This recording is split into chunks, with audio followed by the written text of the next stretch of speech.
The Anglo-Saxon invaders called it the open space among woods by the River Sheaf. Centuries later, Sheffield came to be known as the dark picture in a golden frame.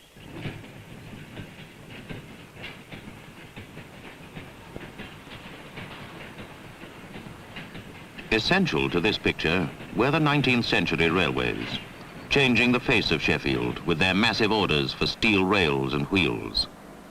And the maze of lines that once carried the raw materials of the Industrial Revolution is still a part of a city that is changing. Its housing program has given Sheffield an international reputation, drawing architects and planners to the city from all over the world. Its university has a large expansion program designed to absorb an ever-growing population of students. The Castle Market rivals the corporation's housing program for local government enterprise. Within the group of buildings are shops at various levels, offices, and a multiple store, all linked by covered galleries.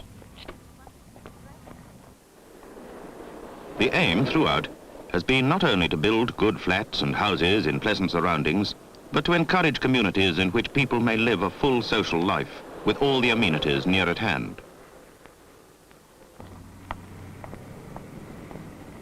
Sheffield is a prosperous city, and her prosperity stems from her greatest industry, steel. The people of Sheffield made knives in Chaucer's day, and in the 18th century, it was the centre of the saw trade. Today, the Sheffield steel industry has the world's largest electric arc melting shop. Today, it is Sheffield's latest mill that produces 200,000 tons of steel strip each year.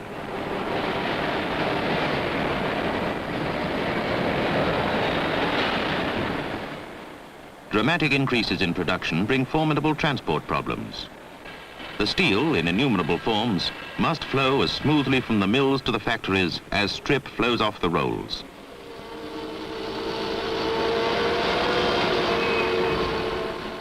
For the transport of strip, railway engineers have adapted existing wagons, unofficially known as Sputniks, by fitting special cradles.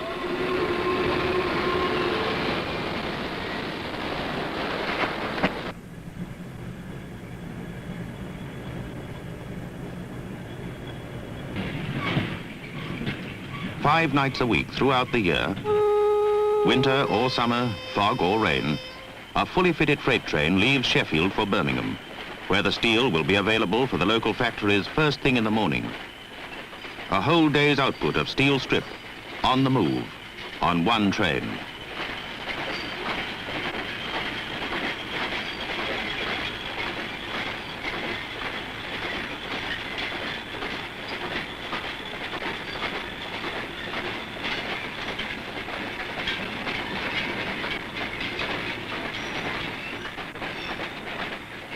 The movement of steel in quantity presents a challenge. The movement of size is a different challenge. Slow but sure, a 220-ton steel boiler moves on towards its destination. By rail, because loads of this kind on the road are a nightmare, for there is an unchanging aspect to the changing picture of Sheffield. Many of the roads that link the city to the rest of industrial Britain are incapable of carrying the increased flow of steel and goods. Sheffield may be growing and prospering, but Sheffield would come to grief if she could not get the steel out of the city and away to the distant factories. The roads are bad enough, but in the past the railways were little better. For until recently, much of the city's railway traffic had to go through ancient depots like the Wicker, which began life over 100 years ago as a station on one of the first railways in Britain, the Sheffield and Rotherham line of 1838. At the time, it was described in these words. On entering the station, which is very commodious, a handsome and spacious shed supported by cast iron pillars presents itself. The construction of the shed deserves notice, combining as it does strength with apparent lightness. But by 1870, it was already being described as the wretched accommodation offered at the miserable, dilapidated structure which was made to do duty as a station. So the Wicker became a goods depot. and a goods depot it remained for 90-odd years. Railways were built in the days of unlimited cheap labour, when everything was moved on small hand trolleys. There wasn't room for much else. Only superhuman efforts every morning could get the shed clear enough of inwards traffic to start loading goods that had to be sent out from the same shed in the evening. If the work fell behind, more men would be taken on from the queue of hopefuls constantly waiting in the wicker, for the physical effort needed to keep the depot running was prodigious.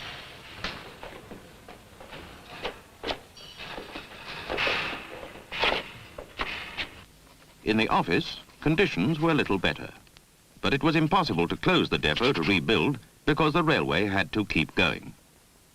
The Sheffield network was a classic example of unplanned growth, which had developed fast and haphazard in the days of fierce competition. The wicker became part of George Stephenson and George Hudson's North Midland Railway. The Manchester, Sheffield and Lincolnshire, which became the Great Central, was its greatest competitor.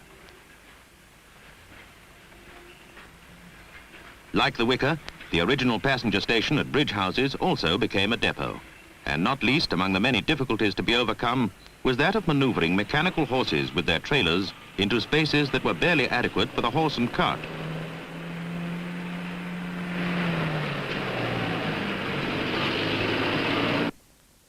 Wharf Street Depot was built in 1890 by the London and North Western Railway.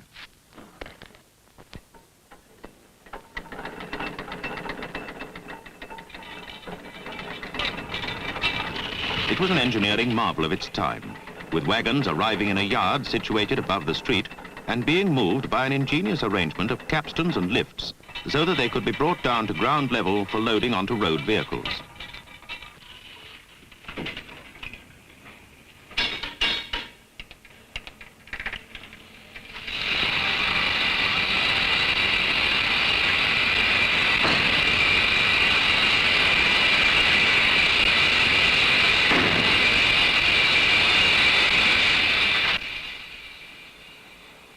All the power in the depot was hydraulic. One pump, with a small motor, kept the whole depot running.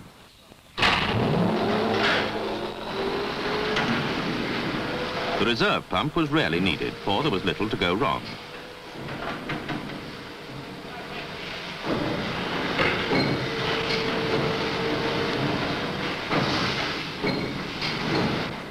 The great weights that kept the water under pressure have been more than sufficient to handle modern wagons and containers, for Victorian equipment still works well, though it is slow by modern standards and wastes manpower.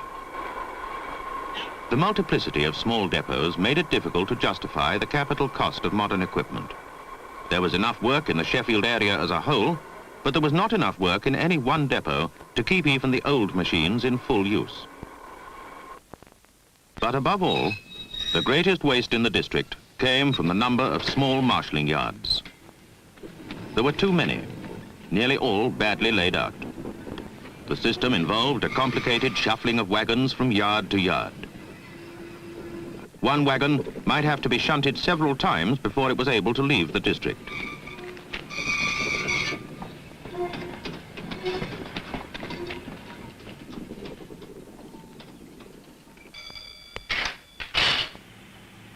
It was common to see one or even two trains of wagons marking time, waiting to cross a main line. The situation was chaotic. Each signalman was fully occupied in trying to keep the traffic moving in his small part of the complicated maze.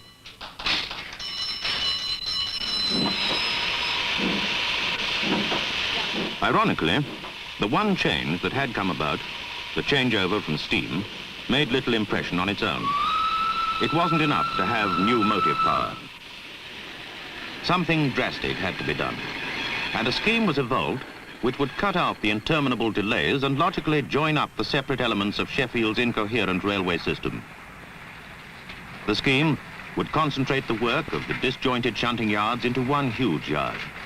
It would replace the scattered goods depots with a modern freight handling terminal. It had to be done on a scale to take account of future growth. It could only be done independently of the existing conglomeration. In fact, a new railway. By a stroke of luck, land was available where it was needed. At Grimesthorpe, for the freight terminal, at Tinsley, for the marshalling yard, and as the first part of this coordinated plan, a new maintenance depot for the increasing number of diesel locomotives.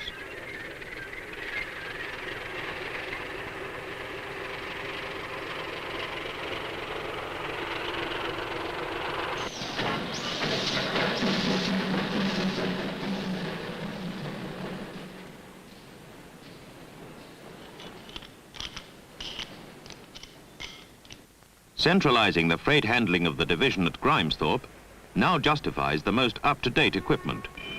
For it is an economic proposition, now that concentration of the work allows it to be fully used.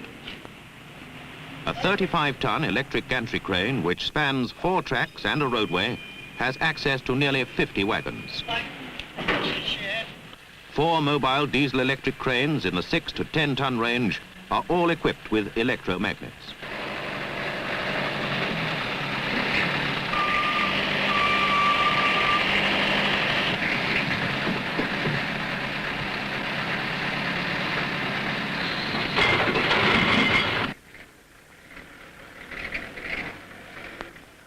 The shed is one of the largest in Europe. Its deck is 920 feet long and has berths for 80 delivery vehicles. A warehouse with over 3 acres of floor space adjoins the separate sections of the shed. One section to handle outgoing, the other for incoming traffic.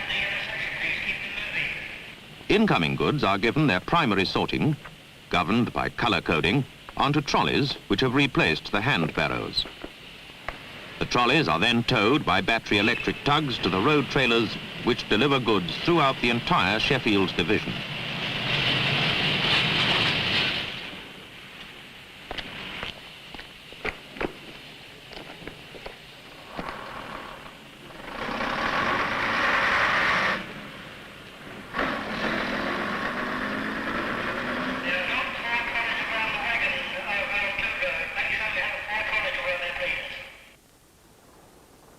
At the same time, a fleet of trailers is busy collecting from the factories goods which will be carried by rail from Sheffield to the world outside. An already established export service offers a guaranteed next-day delivery of full wagon loads direct from Sheffield to the ship's side at West and East Coast ports. And this service has now been extended to loads of less than 6 tons. Each consignment goes through the terminal and on arrival is checked on the weighbridge.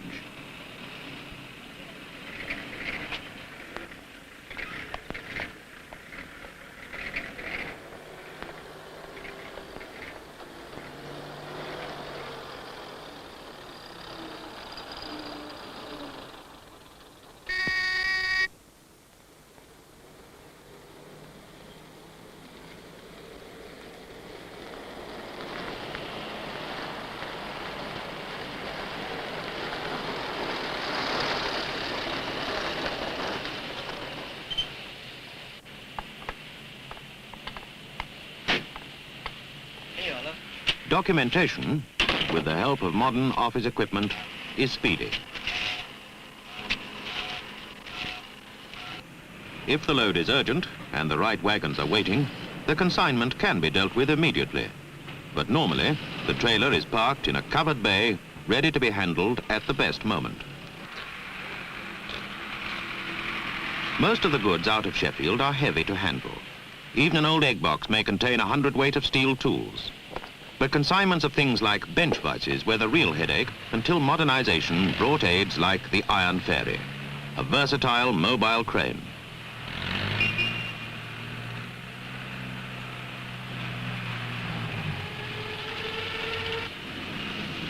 All in all, with its space, its centralization and its modern equipment, the freight terminal makes the old depots like Wicker and Wharf Street seem far away and long ago.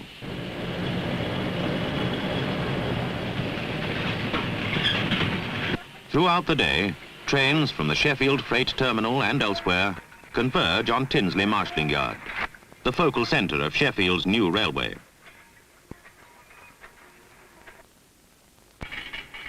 On an undeveloped site, some 2 miles long and 3/4 of a mile wide, it has been possible to start from scratch and build the most advanced marshalling yard in the world.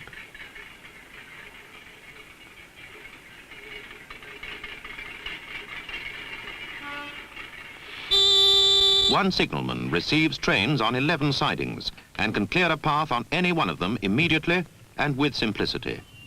He is in radio contact with the shunting engine driver and the control tower. As a train arrives, shunters list the destination of each wagon and uncouple those that need separating.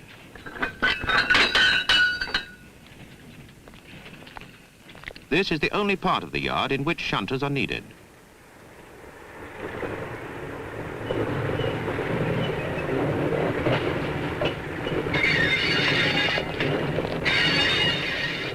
The shunters now have to get the information they have listed to the control tower.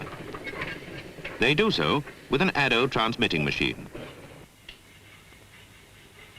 A 1/4 of a mile away in the main control tower is a similar receiving machine. As the shunter types out his list of wagons on his machine, the same figures appear on the ADO in the control room. The Hump Inspector is the key man in the yard and can see at a glance exactly what trains are ready and which should have priority. The first column represents destinations. The second, the number of wagons coupled in the cut. And an occasional third figure is a code for unusual wagons or loads that may need special attention.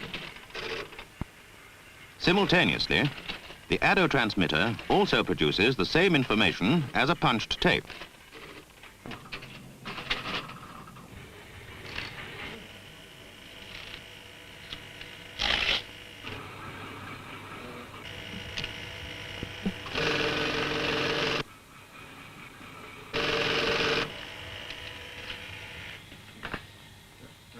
The punch tape is placed in a point operating machine, and from now on, automation takes over.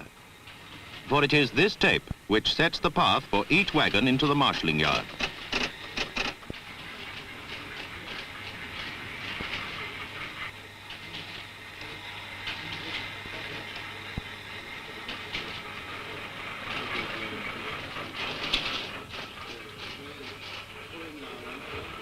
Control to pilot Charlie. Give rail control to pilot Charlie. Over. A shunting engine, equipped with radio telephony, cab signaling, and a precision speedometer, pushes the wagons at 1.35 miles per hour, a slow walking pace, up to the top of the hump. Once over the hump, gravity takes over. But the momentum of the wagons is now controlled by a new system. Doughty automatic wagon speed control.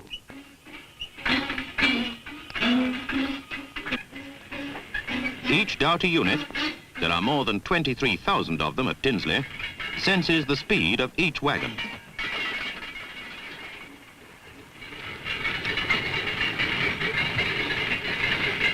If the wagon is moving too slowly, some of the units give it a boost and speed it up. If it is moving too fast, each unit retards it a little. The combined effect is to take the wagon at a controlled speed of a few feet per second along the unoccupied length of the siding. More new equipment automatically informs the inspector of the number of wagons in each siding. When a siding is full, he diverts wagons to another siding of his choice by simply moving a peg. There is overriding manual control should it ever be needed.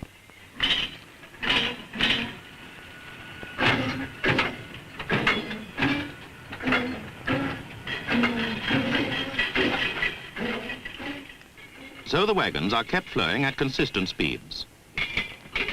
Quite quickly through the switching area, with good separation between them.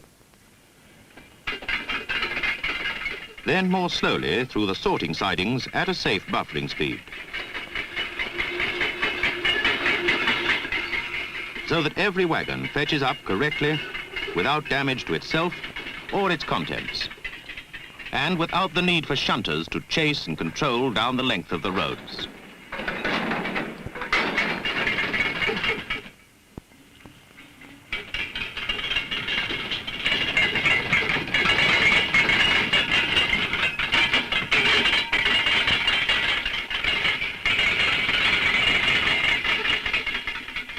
Tinsley is the most fully automated marshalling yard in the world, and the whole Sheffield freight system is proving itself worthy of the city. Today, in an atmosphere of expansion and promise, the railways can take their place in the modern Sheffield, the open space among woods.